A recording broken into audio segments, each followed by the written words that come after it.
Assalamualaikum warahmatullahi wabarakatuh.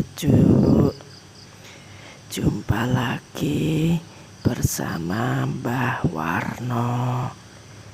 Kali ini Mbah Warno akan bercerita tentang pengalaman tetangga Mbah sendiri, tepatnya sebelah rumah Mbah persis. Tetangga Mbah yang bernama Pak Tugio. Kisah seram ini terjadi di tahun 85-an.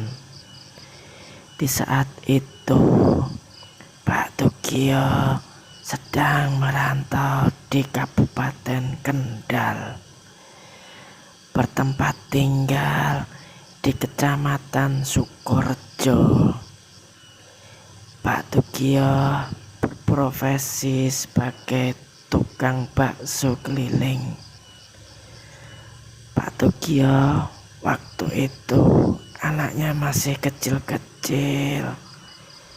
Anak yang pertama laki-laki berumur 6 tahunan dan anak yang kedua perempuan berumur 2 tahunan.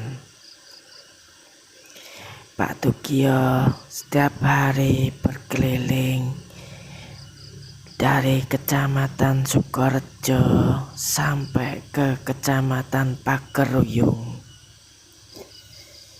Mulai berangkat dari rumah jam 4:30 sore dan pulangnya tidak menentu karena anaknya mau masuk sekolah kelas 1 SD. Pak Tugio selalu semangat bekerja. Hari itu tanggal 14 Desember 1985, tepatnya hari Sabtu. Hujan mulai turun jam 3-an sore saat Pak Tugio hampir selesai memasak baksonya. Hujan yang ditunggu tidak kunjung reda, malah semakin deras hingga pukul 5:30 sore. Dalam hati Pak Tugio sebenarnya agak malas untuk berangkat menjajakan baksonya. Akan tetapi kalau tidak jadi berangkat, bakso yang telah dimasak, terus siapa yang akan menghabiskan? Apalagi kalau ingat anaknya yang sulung mau masuk kelas 1 SD. Pasti butuh uang yang lebih untuk bayar sekolah, bayar seragam, alat-alat tulis, dan uang saku hariannya. Maka dari itu, setelah azan maghrib berkumandang, Pak Tugio berangkat menjajakan baksonya. Tak lama kemudian ada yang membeli. Memang suasana hujan dan adem. Baksonya Pak Tugio sudah ada yang menanti. Sampai di pertigaan Muntuk, Desa Krikil, baksonya Pak Tugio dibeli lagi oleh satu keluarga. kira-kira 7 mangkok. Dalam hatinya Pak Tugio berkata, "Alhamdulillah, baru berjalan 1 jam, baksonya lumayan laris." Memang dalam berjualan, Pak Tugio menyadari kadang jualan sampai tengah malam, baksonya belum habis atau masih banyak. Kadang sebelum tengah malam, baksonya sudah habis. Jam menunjukkan pukul 8 malam. Pak Tugio mendorong gerobaknya menuju desa Kalibogor, Sukorejo. Di desa tersebut kebetulan beberapa pelanggan Pak Tugio sudah antusias membeli baksonya. Karena sudah lumayan akrab, beberapa pelanggan tampak bercanda dengan Pak Tugio. Salah satu pelanggan Pak Tugio yang bernama Pak Supri bertanya, "Pak, baksomu hampir habis ya?" "Wah, bentar lagi bisa pulang nih, lebih awal." Lantas Pak Tugio menjawab, Pak Supri, bisa saja. Ini baksonya masih lumayan banyak. Tadi aku berangkatnya agak telat. Setelah itu masih harus ke desa sebelah," sambil tertawa. Hehehe. Pak Tugio agak lama ngetem di desa Kalibogor karena pelanggannya juga lumayan banyak. Hujan juga tinggal gerimis kecil-kecil, tidak lagi deras. Pak Tugio meneruskan langkahnya, mendorong gerobaknya meninggalkan desa Kalibogor menuju desa berikutnya, yaitu desa Tambahrejo. Dagangan Pak Tugio kira-kira tinggal setengahnya. Dalam hati Pak Tugio berkata, "Jam-jam segini lumayan nih, tinggal muter di desa Tambahrejo. Semoga pelanggan di desa Tambahrejo nanti banyak yang mau beli baksoku." Tidak ada firasat aneh yang dirasakan Pak Tugio sebelum kejadian horor yang apes ini terjadi.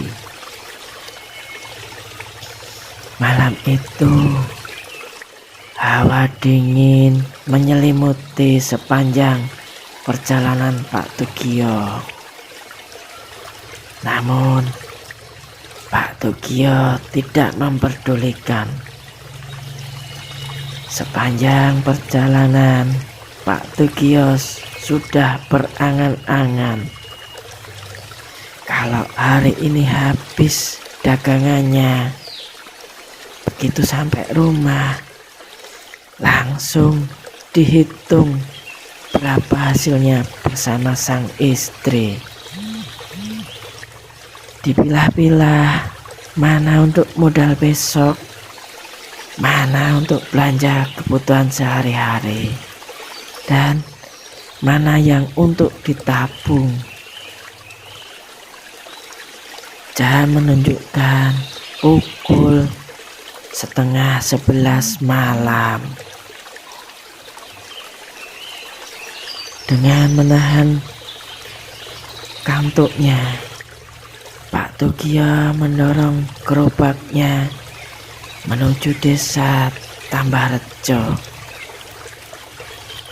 Sebelum sampai di desa Tambahrejo, tepatnya masih di ujung desa Kalibogor, tiba-tiba saja ada beberapa orang remaja putri memanggil baksonya Pak Tugio. "Pak Bakso, baksonya masih," teriak salah seorang remaja putri. Pak Tugio agak terkejut. Gerobak baksonya pun dihentikan. Sambil menoleh di mana asal suara tersebut. Tak lama kemudian, remaja putri tersebut keluar dari rumah yang bercat hijau. Seingat Pak Tugio, rumah yang bercat hijau tersebut tidak ada. Tapi Pak Tugio tidak menghiraukan. Lalu remaja putri tersebut menghampiri Pak Tugio dan berkata, "Pak, pesan baksonya 5 dulu ya."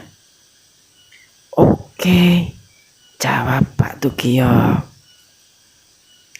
Lantas pesanan bakso 5 porsi diantar menuju teras rumah yang bercat hijau.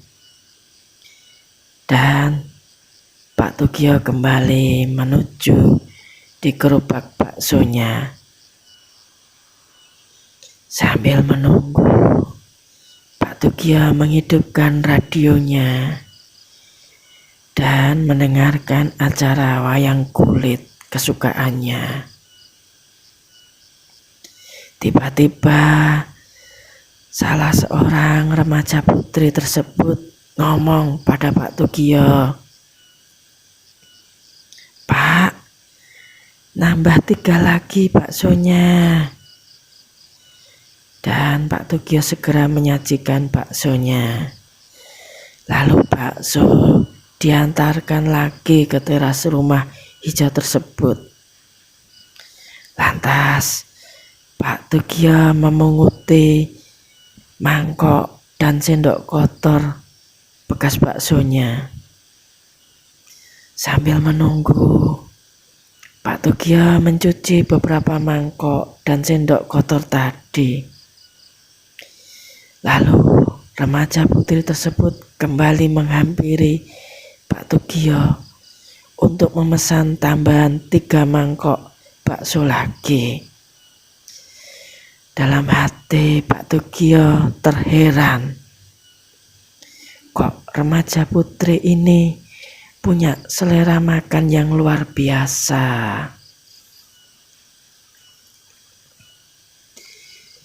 Jam menunjukkan pukul setengah 12 malam.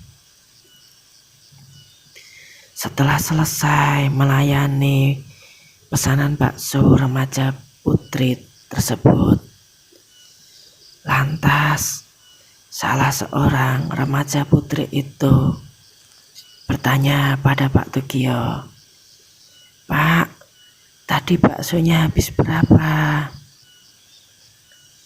Pak Tugio menjawab, "Tadi 11 mangkok ya, Neng. 11 kali per mangkoknya 350 rupiah. Jadinya 3.850 rupiah, Neng." Lantas remaja putri tersebut merogoh saku celananya sambil mengeluarkan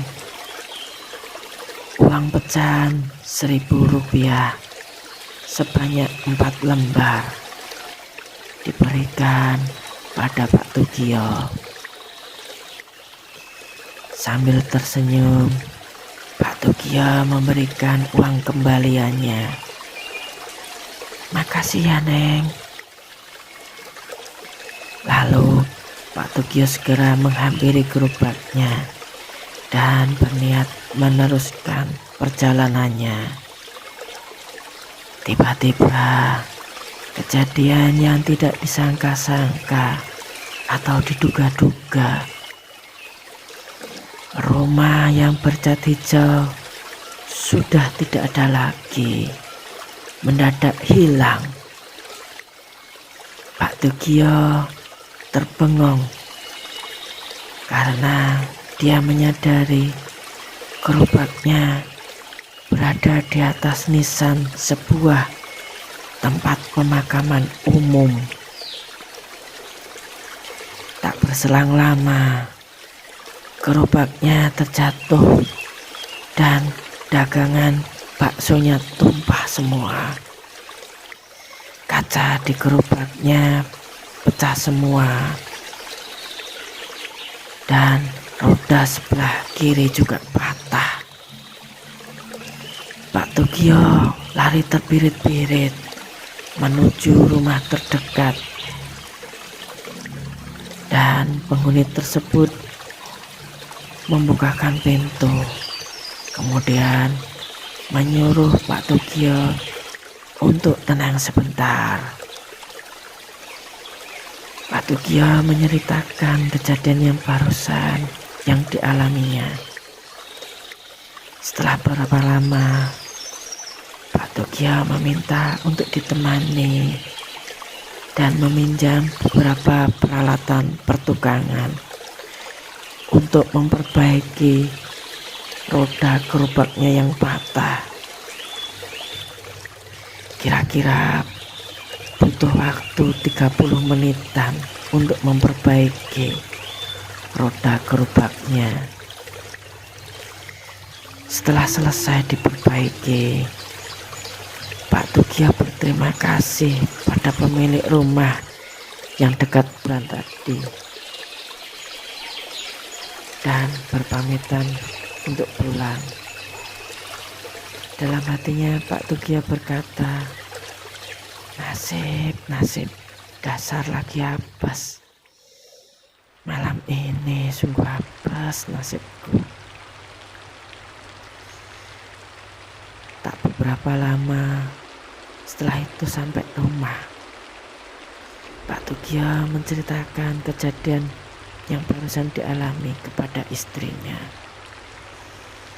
Lalu istrinya berkata, "Ya sudah Pak, mending Bapak tidur dulu saja. Besok ceritanya disambung lagi." Sambil menghitung uang yang didapat.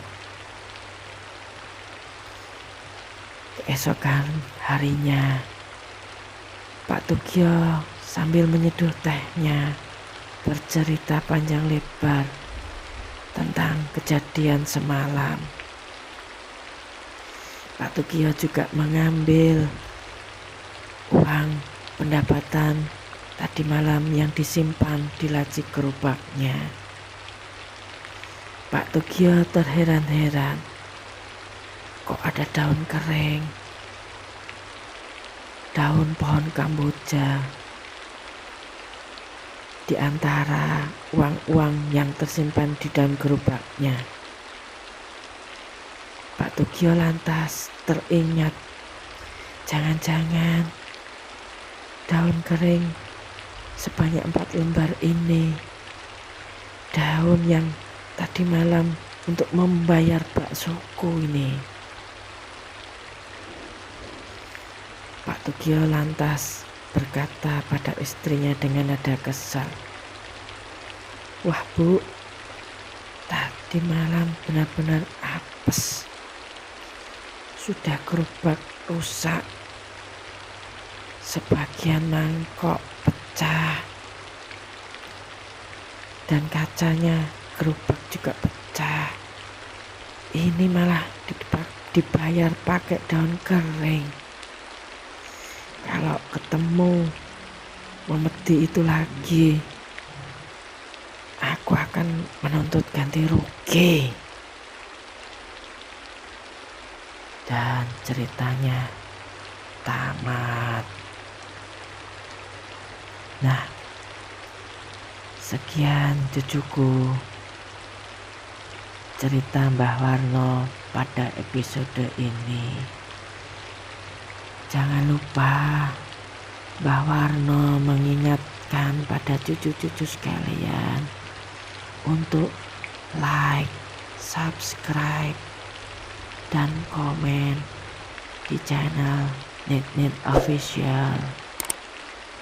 Suatu kebanggaan bagi Mbah Warno apabila cucu mensubscribe channel ini. Wassalamualaikum warahmatullahi wabarakatuh.